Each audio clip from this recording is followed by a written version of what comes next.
un certain décalage dans mon intervention par rapport à d'autres. Premièrement, parce que en fait, finalement, je vais faire partie des rares chercheurs qui n'utilisent pas le PowerPoint aujourd'hui. Et puis deuxièmement, parce que en fait, pour plusieurs raisons, il y en a plus que deux. La deuxième, c'est que théoriquement, ce qui m'intéresse le plus dans la question du financement socio-participatif, financement participatif tout court, la question qui m'intéresse le plus, c'est les mutations des industries culturelles dans le contexte du numérique. Mais ce n'est pas du tout de ça dont on peut parler.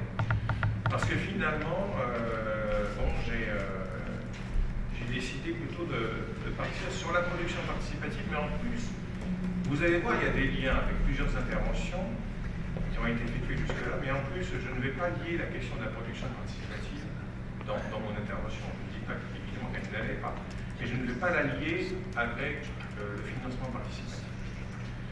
D'autant plus que je vais aborder un cas qui est complètement, alors j'allais dire, parallèle à tout ce qui a été dit jusqu'à maintenant, mais je vous en dirai plus dans la deuxième partie. Dans la première partie, je vais revenir un instant sur justement cette notion de production participative. Vous verrez ensuite le terrain sur lequel je l'ai appliqué, qui est en effet un peu parallèle. Et cette production participative, en fait, par rapport à la question du financement participatif. Bon, tout d'abord, ça va me permettre aussi d'aller relativement vite, parce qu'il y a un certain nombre d'éléments qui ont été abordés, ne serait-ce que justement par Vincent à l'instant.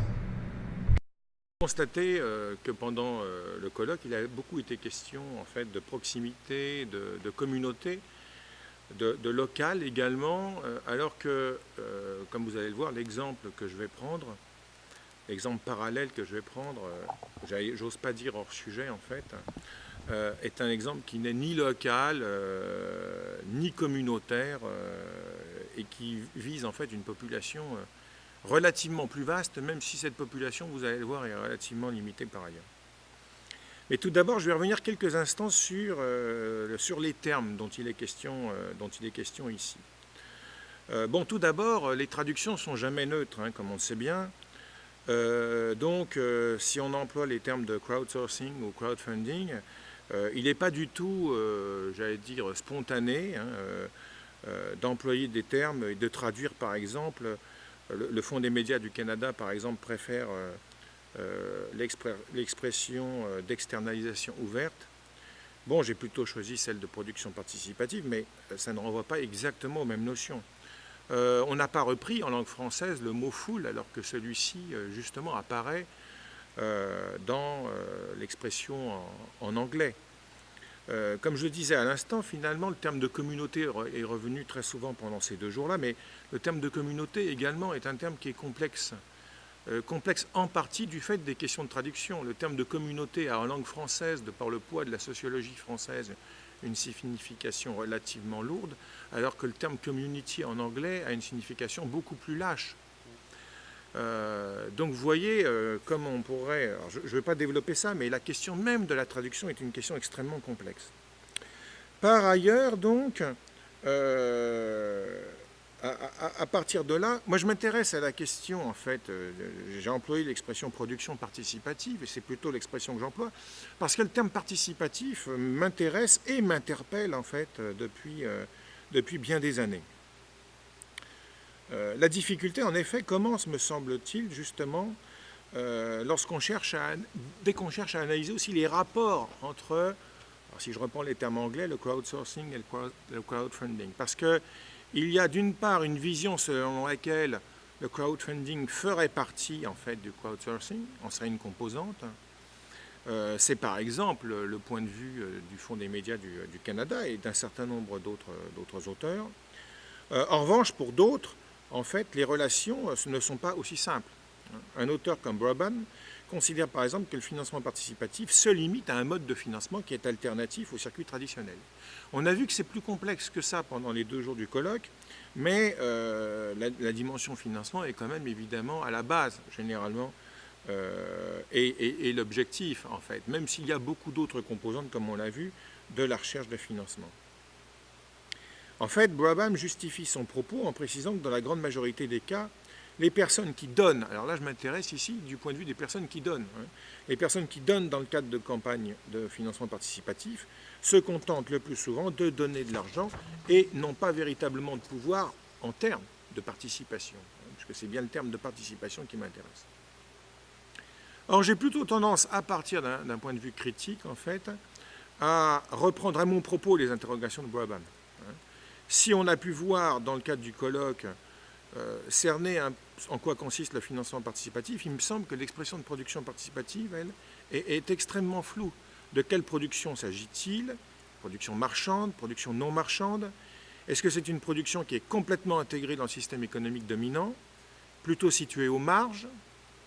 Et cette question, à mon avis, ne renvoie pas uniquement au statut des acteurs collectifs qui y participent. On peut très bien voir d'un côté, en fait, le monde communautaire associatif comme étant un autre modèle par rapport au modèle capitaliste dominant, mais on peut très bien voir aussi le monde associatif, le mouvement communautaire, en fait, comme étant intrinsèquement lié tout simplement aux activités qui ne sont pas considérées comme étant rentables par les acteurs principaux du capitalisme. Et on peut aussi s'interroger, j'y ai fait allusion ce matin brièvement, quels sont les acteurs qui participent à cette production participative? Est-ce que ça renvoie aussi à des interrogations qui ont eu lieu, notamment Vincent vient d'en poser, des travailleurs, des militants, de simples citoyens et citoyennes, et alors là, le terme simple aussi est évidemment employé avec des grosses guillemets. Donc vous voyez bien en quoi la question de la production participative renvoie à une dimension complexe, hein, et qui se cache derrière la production et pour quelles raisons.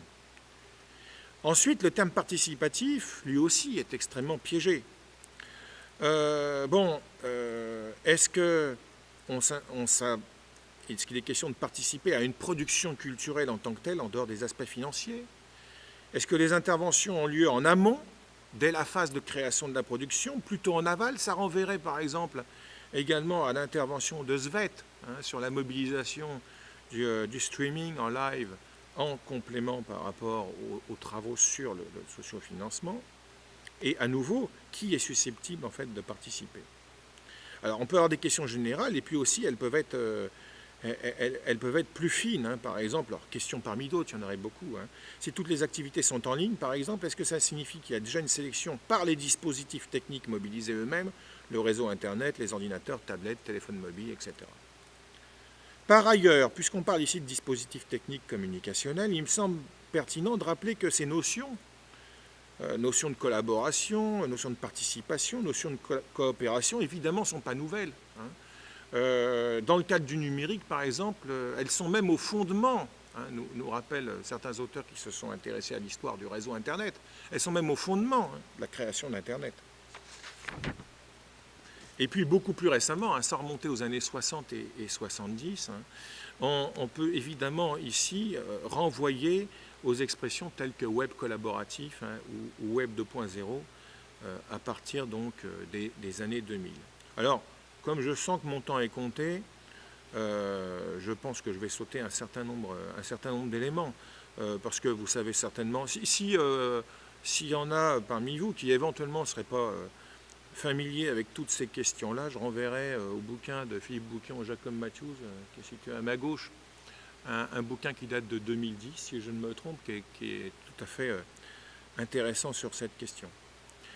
La notion de participation, d'ailleurs, n'était pas nouvelle, hein. Par ailleurs, un auteur comme Erin Jenkins, dont Bouquian et Matthews justement parlent, a bien mis l'accent sur la notion de culture participative. Cette culture participative elle-même est ancienne. Elle renverrait aussi à la question des fan studies. Là-dessus, Jenkins est intéressant parce que justement, il montre bien que tout ne naît évidemment pas avec le numérique, ni avec les nouvelles plateformes qui participent à la production participative ou au financement participatif. Je vais citer Jenkins un instant, hein. Celui-ci dit « Les communautés de fans que je décrivais comme des braconniers il y a 20 ans sont au centre de la réflexion et des calculs effectués au sein des compagnies médiatiques. Je pense que c'est excitant de voir la culture des supporters sortir du ghetto et prendre place au centre de la scène. Pour les fans, il s'agit de l'acquisition d'un plus grand pouvoir, d'une plus grande visibilité et d'une plus grande influence dans la culture. » Il écrivait ça en 2007. Alors ça renvoie à d'autres propos j'ai passé tout à l'heure, parce que la question de la production participative renvoie aussi à d'autres notions. Je crois qu'il y en a une d'entre elles qui a été mobilisée hier, c'est celle d'intelligence collective de Pierre Lévy. On peut faire des liens aussi tout à fait entre ce qu'écrit Jenkins et ce qu'écrivait Lévy, alors lui-même 10 ans auparavant, hein, en 1997, quand Lévy écrit que l'évolution contemporaine de l'informatique constitue une étonnante réalisation de l'objectif marxien d'appropriation des moyens de production par les producteurs eux-mêmes.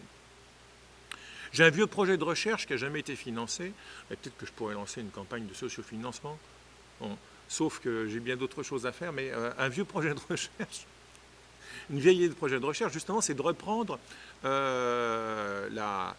on va dire l'univers de Star Trek, hein, et de montrer dans quelle mesure, à partir à la fois d'une combinaison des approches en termes d'économie politique de la communication et des cultural studies, on pourrait voir quels sont les liens en fait et quelles sont les éventuelles imbrications entre d'un côté le Star Trek comme une émanation d'une sphère de production professionnelle et d'autre part la dimension amateur. L'univers Star Trek est d'autant plus intéressant que c'est un univers extrêmement vaste et qu'il a commencé dès les années 60, donc c'est-à-dire bien avant le développement d'Internet et des réseaux numériques. Mais bon, bref, s'il y en a qui sont intéressés, vous pourrez venir me voir éventuellement aussi pour collaborer. Mais après, c'est aussi une question de temps disponible. Donc, vous voyez bien qu'ici, il y a nécessité de prendre évidemment une distance par rapport à tout ce qui serait éventuellement novateur, par rapport à cette question du participatif. Jacob Matthews, par exemple, nous rappelle en 2010 que la mise en perspective historique d'un processus graduel d'inclusion des récepteurs consommateurs au sein de la production, valorisation de biens et services culturels et médiatiques permet de constater qu'il ne s'agit pas là d'un phénomène inédit en soi, mais d'une extension d'un modèle qui, en tout état de cause, a déjà constitué un facteur d'essor pour d'autres filières des industries culturelles, comme la musique enregistrée. Alors d'un côté, on pourrait considérer qu'il y a plutôt continuité, mais Jacob ajoute « L'éventuelle nouveauté réside dans la systématisation potentielle de ce modèle de l'usager, inclus comme fondement des différents modes de valorisation des industries de la culture et de la communication, et toute la question est de savoir jusqu'à une telle inclusion peut conduire à la fois sur le plan socio-économique et sur le plan idéologique. » Donc continuité et peut-être, j'allais dire, potentiel de rupture. Alors là-dessus, je vais en venir à la deuxième partie de mon propos. Je n'ai pas le temps d'expliquer en détail comment j'en suis venu à ce que je vais dire maintenant. Bon, en fait, je vais quand même en dire deux mots, mais disons que je me suis fait aider par l'algorithme caché de Google en cherchant, donc au mois de juillet, à partir du travail de définition auquel je me suis intéressé, j'ai tapé crowdsourcing en anglais. Et puis, alors, je suis tombé sur un certain nombre de références, sans aller d'ailleurs très profondément. J'en suis pas resté aux 10 premières réponses de Google, comme il paraît que beaucoup d'entre nous font, mais j'ai un peu creusé la chose. Et alors, je suis tombé sur... vous allez me dire que peut-être que c'est une façon de voyager, je ne sais pas, en vacances. Je me suis retrouvé en Islande, métaphoriquement.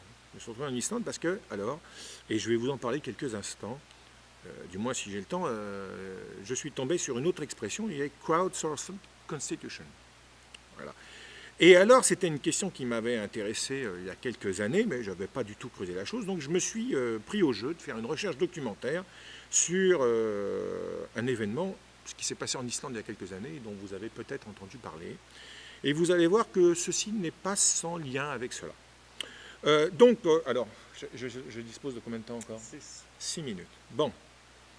Ça va être compliqué parce qu'évidemment, quand on ne connaît pas le pays, il faut évidemment se méfier de tout ce qu'on lit, hein, en commençant à partir du principe que j'applique assez souvent que ce que je lis est faux.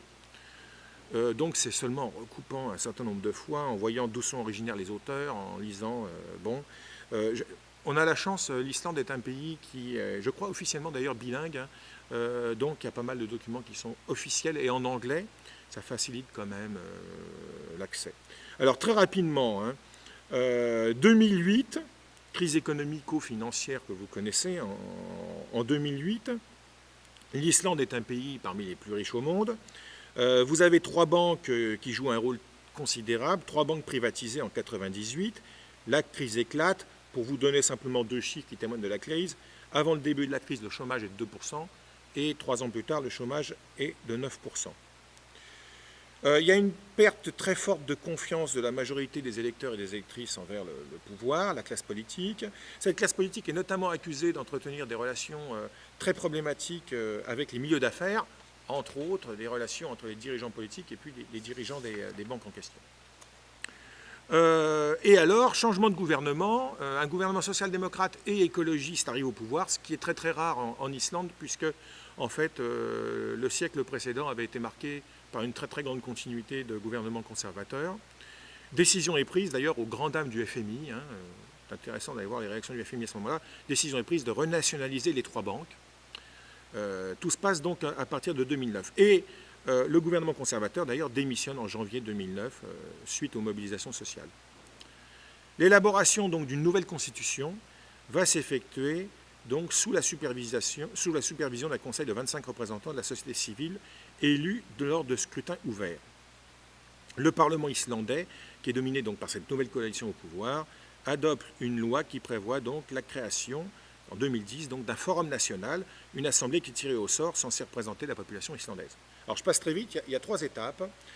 La première, le forum national, donc c'est 1000 personnes choisies au hasard qui sont invitées à faire part des valeurs qu'elles veulent voir ancrées dans la Constitution. Alors sont mentionnés les droits de l'homme, la démocratie, la transparence, l'égalité d'accès aux soins et l'éducation, une réglementation du secteur financier et la propriété publique des ressources naturelles islandaises. Dans un deuxième temps, vous avez une assemblée constituante de 25 personnes qui est sélectionnée le 27 novembre 2010 sur 523 personnes. Donc ces 25 personnes sont chargées de rédiger une nouvelle constitution. Aucun homme et femme politique dans celle-ci. On essaye d'avoir une certaine représentation, 15 hommes, 10 femmes, et puis de varier beaucoup les situations socio-professionnelles. Je n'ai pas le temps de vous mentionner... J'ai un certain nombre de personnes de situations socio-professionnelles, mais je passe. Et en fait, ce qui est intéressant, c'est que donc on retrouve un certain nombre de discours sur le web autour justement de la participation, autour de cette constitution, en fait, de la participation du web et de ses applications, des réseaux sociaux numériques, etc. Mais on se rend compte que finalement, quand on étudie un peu la chose, la participation du numérique, en fait, est relativement... n'est pas si central que ça. C'est seulement dans un troisième temps en fait, qu'il est fait appel à l'Internet et notamment aux médias sociaux numériques afin d'élargir le processus participatif et finalement il y aura 3600 commentaires qui vont être reçus, qui vont être incorporés en fait, dans ce nouveau projet de constitution. Et alors, ce qui est très intéressant, c'est que, évidemment, sur Internet, c'est une vieille question, ça. Sur Internet, il est souvent question avant tout d'Internet, de numérique, de technologie. D'ailleurs, ce n'est pas sans lien ce que je viens de dire avec le fait de l'importance des projets technologiques qui sont financés. Et par exemple, il a résulté la proposition d'introduire dans cette nouvelle constitution l'accès à Internet, qui serait devenu l'accès à Internet qui serait devenu en fait tout le monde devrait avoir accès, l'accès universel, c'est moi qui me manquais, l'accès universel à Internet. Le texte final comprenait 114 articles et a été remis au Parlement le 29 juillet 2011. Sauf qu'à cette époque, le gouvernement a à nouveau changé, les conservateurs sont à nouveau au pouvoir et vous avez un an de campagne largement effectué contre en fait, le référendum et c'est finalement au bout d'un an que finalement celui-ci va être sujet à un vote. 67% des électeurs et électrices expriment alors leur soutien au projet de loi, avec par exemple, ils pouvaient aussi voter pour certaines mesures spécifiques. Ainsi, par exemple, l'appropriation nationale des ressources naturelles est votée à 83%. Le développement de l'accord d'une place à la démocratie directe recueille 73% des votes. Néanmoins, le texte est bloqué par le Parlement. Celui-ci, comme je vous l'ai dit, étant à nouveau contrôlé par une majorité conservatrice. Et donc, cette constitution, ce projet de constitution sera un échec final. Alors, qu'est-ce que j'en retire très brièvement? Premièrement, alors ce qui est intéressant, c'est de voir que vous avez énormément de commentaires, alors je ne reprends pas des extraits, énormément de commentaires donc, sur la mobilisation du réseau Internet et des médias sociaux numériques, mais qu'en fait, on se rend compte que ça n'est vraiment qu'une composante parmi d'autres, qu'il y a aussi il y a beaucoup d'éléments qui ont été sujets à débat, et au moins ça, je trouve ça extrêmement positif. Par exemple, ça a remis en question la place, la pertinence, en fait, et pourquoi pas, j'allais dire, du choix par... comment on appelle ça là, par hasard là, le tirage au sort, la question du tirage au sort dans la démocratie, question qui date de la Grèce ancienne, bon, mais qui est largement en fait évacuée dans nos propres démocraties et qui peut-être, en tout cas, a été mobilisée à ce moment-là, et je trouve que c'est quelque chose qui, dans le cadre auquel on pourrait repenser en essayant de repenser la démocratie. Ensuite, évidemment, alors on a parlé aussi de Constitution 2.0, hein. Bon, à part, c'est quand même manifestement relativement exagéré. Un auteur comme Lionel Cordier, lui, mentionne que la participation sur le web s'est largement résumée à un usage des réseaux sociaux, sans aucun encadrement légal quant à la prise en compte des propositions qui pouvaient y apparaître. D'ailleurs, c'est ce qui a fait aussi, ça a justifié la campagne contre le référendum a posteriori des conservateurs. Mais il a dit en revanche que la diffusion des versions successives de la nouvelle Constitution ainsi que des enregistrements des réunions de la Constituante, les fameuses 1000 personnes du début donc, restaient des points marquants du processus. Deuxième élément, je trouve que c'est un cas tout à fait intéressant d'innovation sur le terrain sociopolitique et en plus qui n'est pas à l'échelle locale. Donc c'est ça aussi très souvent la difficulté, hein. C'est qu'on dit souvent l'innovation sociopolitique, elle est éventuellement possible à une échelle locale, mais plus on va vers une échelle globale, plus ça devient difficile. D'ailleurs, Cordier estime à ce sujet que le cas islandais mérite d'autant plus notre attention que c'est une mobilisation sociale qui a commencé avant beaucoup d'autres, hein, dont il a été question après, les indignés, Occupy Wall Street, etc., mais qu'il a été beaucoup moins question en fait, de ce qui s'est passé en Islande. Il y a aussi une autre auteure qui est intéressante, Hélène Landermore, qui dit, mais en fait, pourquoi y a-t-il eu autant de critiques alors que finalement on est arrivé en Islande, malgré évidemment les difficultés, les critiques qu'il pouvait y avoir sur l'ensemble de ce processus-là, le chaos éventuel que certains ont annoncé, mais elle dit, mais comment se fait-il qu'au contraire, généralement, toutes les constitutions des pays sont uniquement rédigées par des petits ensembles peu représentatifs de l'ensemble de la population? Pourquoi est-ce que ce ne sont pas, dans le cas où les pays, où les constitutions sont rédigées par de petits ensembles, pourquoi ce n'est pas ces cas-là qui font l'objet de critiques majeures?